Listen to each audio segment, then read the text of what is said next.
He was once a thug from around the way. Easy. As a toddler, you really have to know him and to love him. He was really a nice child. He was very sweet, and he was always active, and he just was a jolly child. He was really happy.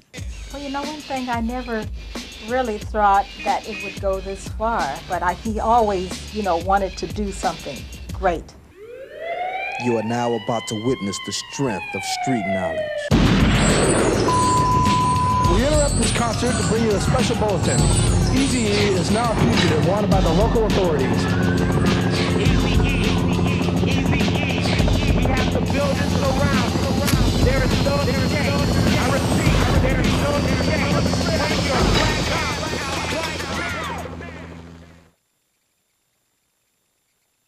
Me and Eazy grew up in the same neighborhood and what have you. Cause he was out doing this thing, he was on the street hustling and what have you. I was DJing, trying to make my money doing that. Well, I met Eazy. When I first met him, I think I met him in front of my house. You know, he was with Dre. And, you know, Dre used to tell me about all the stuff they did together, you know what I'm saying? The parties and stuff Eazy and Dre used to do, you know, before the Wrecking Crew and stuff. When I first met him, it's like we grew up together, you know what I'm saying? He stayed like right around the corner. And he was like my older brother age, you know what I'm saying? And it's like, he was the man, you know what I'm saying? The neighborhood hustling, you know what I'm saying? He was doing his thing, he was like the man, you know what I'm saying? I actually never heard of him, never knew him, because he wasn't a rapper or anything. He was from a different side of Compton, and I was on this side of Compton. So, you know, I never knew him. Dre knew him because they stayed in the same neighborhood. So Eazy was always a cool little, you know, he would always come around and just be in the background, you know, we knew he had a little paper just by the way he dressed and just his aura, and he wanted to get in the game. I decided to go find a couple of artists to rap, you know, over some of the tracks that I had. And I needed some money to go into the studio. And there was only two people that I knew with that kind of money that would be willing to invest into something that you know, some idea that I had. One was Eazy, the other was Laylaw. E&I, the NWA, we go back before music, before the first record was released as an NWA or Eazy thing, anything like that. I knew Dre. Dre stayed down the street with his cousin and whatever. He used to be there. And through that relationship, I met Eazy. I called Eazy and Laylaw over, sprung the idea to him like, yo, let's make a record, let's do a company, the whole and let's put it together. So Eazy was with it because Eazy always did music and what have you. We used to make our little tapes in the back of his house and everything. I knew Cube and I liked the way Cube wrote, so I asked him to write a song. His group was like that. You from LA, we from New York. Ain't nowhere in the world is a LA dude supposed to write New York rappers' rhymes, and there was a big argument. And the song was called Boys in the Hood. So Eazy, now Dre told Eazy, won't you do it? So it's just me and Eazy sitting in the studio. So I'm like, yo man, won't you just say these lyrics down over this track, right? And he's like, man, I can't rap, man, I can't do that. I'm like, just do it. Put your glasses on, cut the lights down, let's do it. Eazy was like, I ain't no rapper, so it took him about 3 days to convince him to do it. And it took about 3 days for him to actually do it too, because, you know, Eazy wasn't tight as he was, of course. He was kind of loose, real loose, straight amateur. And we worked with him the whole way through it. Boys in the Hood is what came out. Cruising down the street in my 6'4", jocking the freaks, clocking the dough. Went to the park to get the scoop. Knuckleheads out there, cold shooting some hoops. And what we did was went around and left one record at all the record shops and a card. It was a card to Eazy's pager. Actually, the card wasn't to Eazy's pager. It was to my cousin's house that lived by Cube. So people would call her and order the records, right? It's like, yo, I need a box. So she would page us and say, yo, they need a box over there on Florence. You know what I'm saying? So we shoot over there on Florence, drop the box off, come up like that. The record somehow, you know, just exploded. You know what I'm saying? One of the reasons why it exploded was because of Greg Mack of the K-Day. It was a radio station out here at the time called 1580 K-Day. I thought it was good because I'd heard it before. Actually, they had already been selling it as cassette tapes. So it was all over town in the streets and cassette tapes. So I told him, I said, look, it's a decent song. Why don't you just clean up the lyrics? And then we'll give it a shot. And so Dre and Eazy went back, I think it was like a day or two later. We had a whole different version, but it was a clean version. Put it on the air, and it just blew up. In the meantime, while we were selling the Boys in the Hood records, I was still DJing, you know, making like $50 a week DJing. You know? So when me and Cube used to hook up in the garage and we would practice a routine, a show, what we would do was just take like the hit song that was out at the time and make it dirty. That's what gave us our style, you know, performing at clubs like Dudo's and stuff like that. We would take songs and flip them around like Roxanne, Roxanne, we made it Diane, Diane. And that's what kind of like, you know, snowballed into this gangster rap style, doing little stuff on the side and seeing the people's reaction to it. From there, we got on a tour with Hammer and Salt and Pepper and Heavy D. Exploded from there. So we decided to form the group NWA. Dre told me, he said, well, let's go out and do these shows with my buddy Eric. And I said, all right, no problem. So I met him and stuff. It was cool. And we started doing shows, and then everything else was history. Yo, what you gotta do? Got to get stupid. Got to get stupid. Got to get Right. Oh! What you gotta do, eh? stupid. Got to get Right.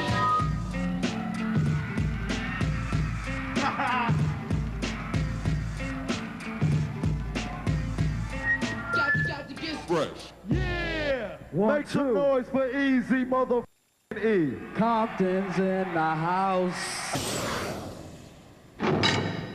When we put this tour together, everybody was scared to go, you know what I'm saying? They didn't want to hang with like us. I don't know why. What's up, Ren? Maybe it's because of where you from, man. Tell them what you are. I'm down when I'm stomping. Now tell them where you're from. Motherfucker coming straight out of Compton. Crazy motherfucker named Ice Cube. From the gang called with attitude. We went out on tour. Records was just selling. You know what I'm saying? We'd be in one city, that'd be like the record is gold. Then another city, record is platinum. You know what I'm saying? Then another city, you got so many more to go, be double platinum. You know what I'm saying? With me. So when I'm in your neighborhood, you better drop. Cause Ice Cube is crazy as as I leave, believe I'm stomping. But when I come back, boy, I'm coming straight out of Compton. We really just thought we were blowing up when we went on tour and the contracts came about. I had been involved with a couple of the early rap records that had success. I was managing a group called the World Class Wrecking Crew through a guy named Alonzo Williams. So that's how I met Eazy. He played me a couple of tracks, played me a track called Boys in the Hood, which I thought was probably the most important record that I had heard since the beginning of rock and roll.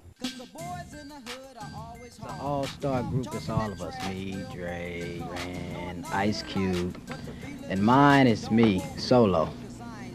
That's my album. It's by myself, solo. We make our records based on stuff that's happening where we live, you know. Everybody grew up in the street. Everybody know what's going on. Now, that's explaining how it is with us. You know, where we're coming from. Not Beverly Hills or nothing like that. That's explaining how it is in Compton. Eazy and NWA dropped their first record. The music business, the streets had changed dramatically, okay? The streets had went from being cool to being very hostile and very violent. And Eazy them created the soundtrack for the streets. Everything you hear on our records is true. Like we got a real controversial song coming out called F the Police. It'll be out in January. What is that talking about? Well, self-explanatory. The police. For no reason at all, because you black, you got a little bit of money. And we getting back at them. Beepers, all police ain't bad police. It's like 90% of it. You know, and we're talking about that 90%. Sometimes I want to kick the shit out of them because they've been having me face down. Want to kick the shit out of them. Since you've been in the music business, have you had? Probably not. This letter had come in from the FBI, and I was asked to deal with it, handle it, or whatever. And at the time, this was the first time we'd ever really seen, you know, the federal government or a police organization or whatever go after a rap group that we know of and come out and actually take credit for it.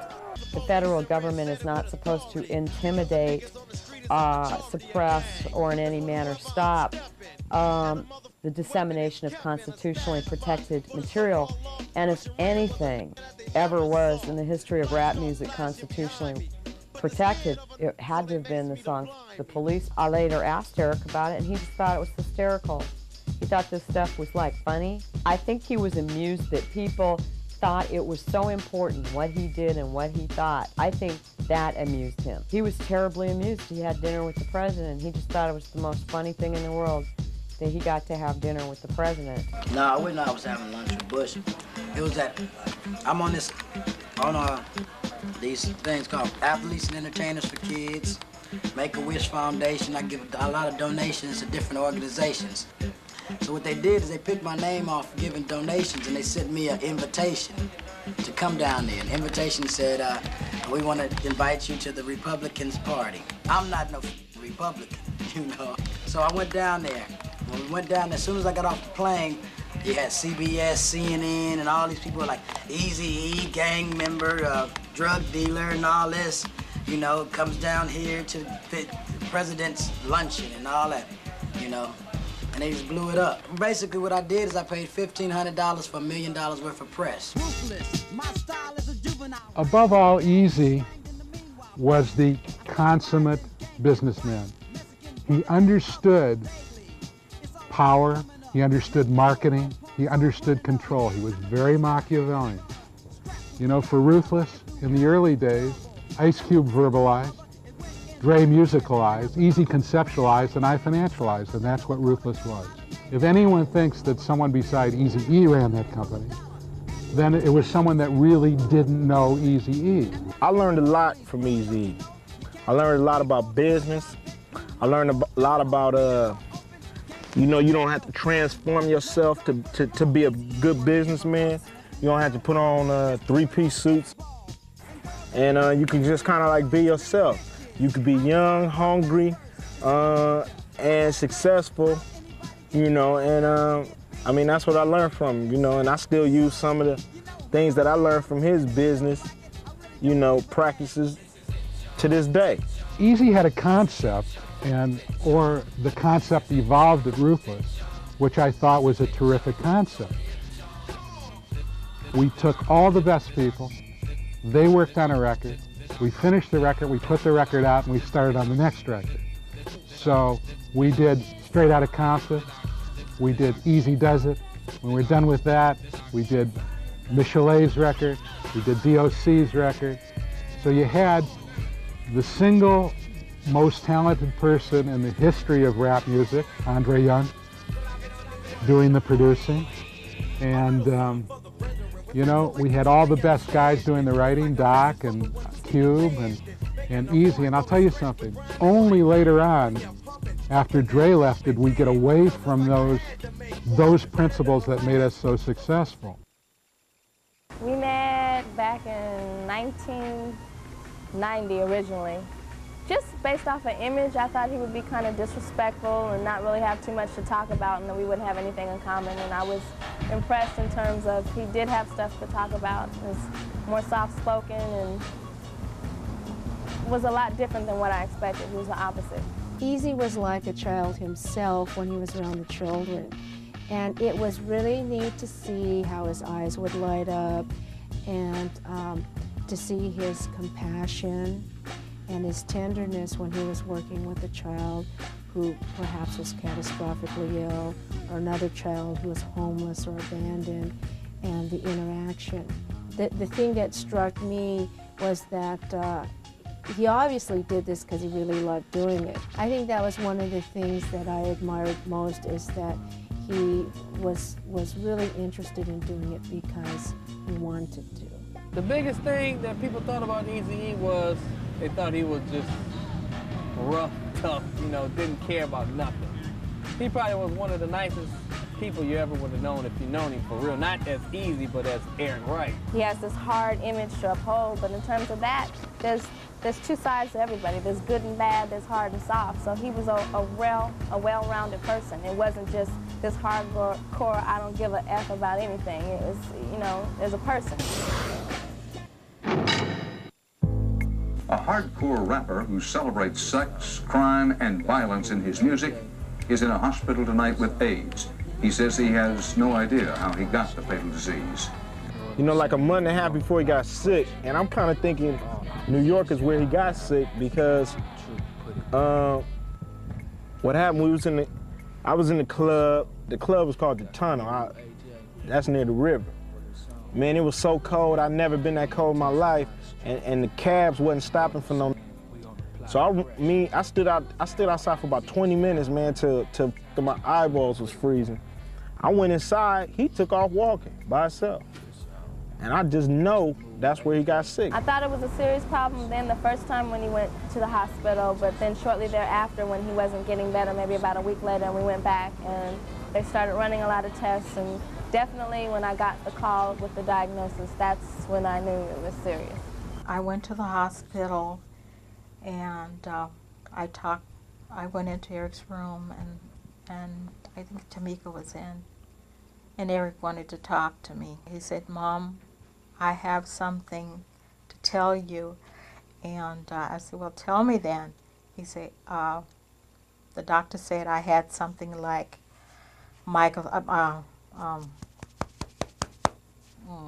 Magic Johnson have, I'm sorry. And I said, "You mean to tell me?" And then he said, "AIDS." Well, I heard it as a rumor from, from my homeboy's mother who works up there. About a week later, all these, people kept saying stuff, but it was still a rumor, still felt like a rumor. His assistant called me, and I went to school with her, so we know each other, and she just told me the real. When the diagnosis was given and took place with the doctor, there were conversations between myself and him and his family of how to approach it, and due to the fact that he was in the limelight in terms of the public eye, other than just being Eric Wright at home or, that's my buddy, there are young people, older people, people that look to him as fans, kind of like, what are you doing, what's going on, good, bad, whatever, that something needed to be released, something needed to be said. I'm not saying this because I'm looking for a soft cushion wherever I'm heading. I just feel that I got thousands and thousands of young fans that have to learn about what's real when it comes to AIDS.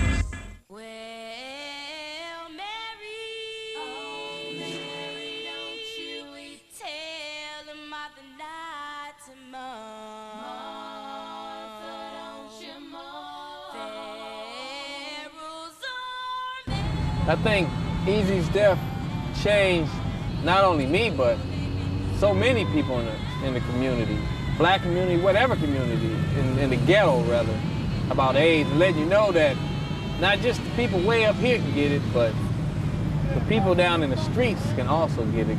It's something that is real, it's something that is out there, and other than just Eric dying from the disease, there are lots of other people, millions of people that are dying from the disease every day and that are suffering from it.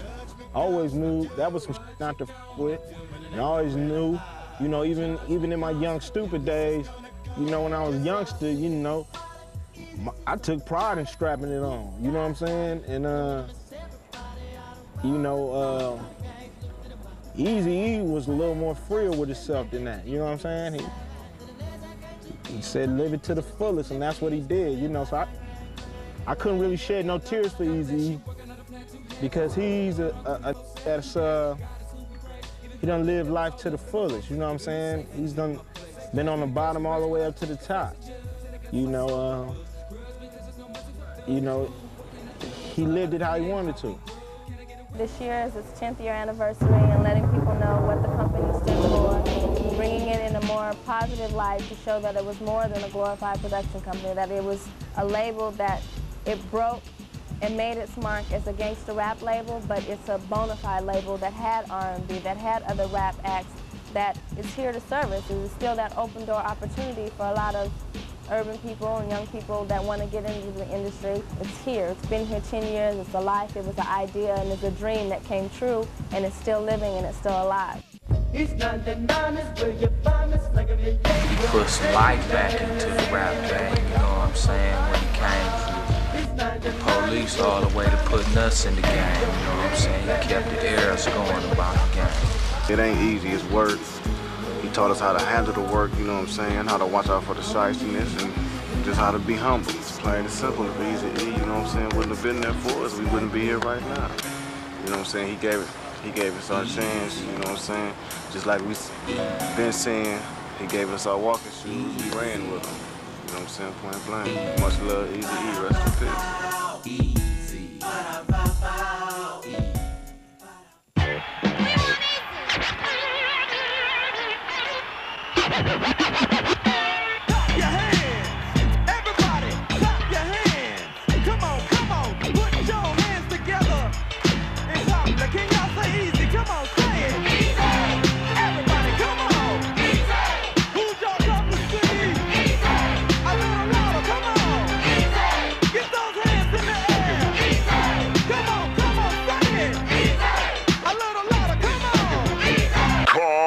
Come, John.